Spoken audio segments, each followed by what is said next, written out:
اینا بزن بابا. دو طرفی هم میزنی، این بر میزنی و باید تمام خوبه با سر جوری چه میگن که حسابه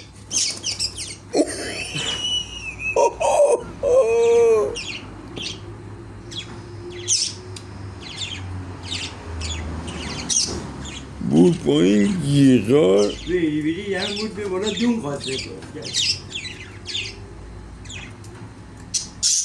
یه هیجان اومده میدونی؟ نگاه گفتی چیه؟ هیجان اومده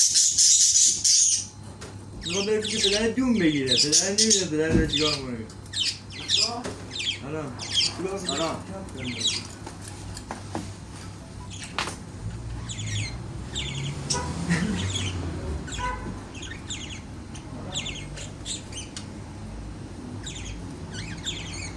میزنه وارده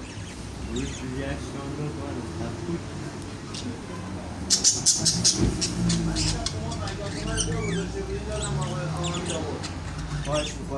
خواهش میکنم سلامت باشید قربان شما اختیار دارید خواهش میکنم خدا نگهدار روزه چیزیه بله شبت استفاده چرا روز درده شدم برای این آناناس اسنپ بود رفتم از سر پر گرفتم بیناموس 260 هرچی بودم آقا کمتر حساب کنم کاری حساب کن همه سعید بین اینه که موسیقی بلند یکم سعید یکم موز نمیدی؟ آه نیز خواستم برم خرید کنم مثلا دندون درد یه دفعه ساعت 5 من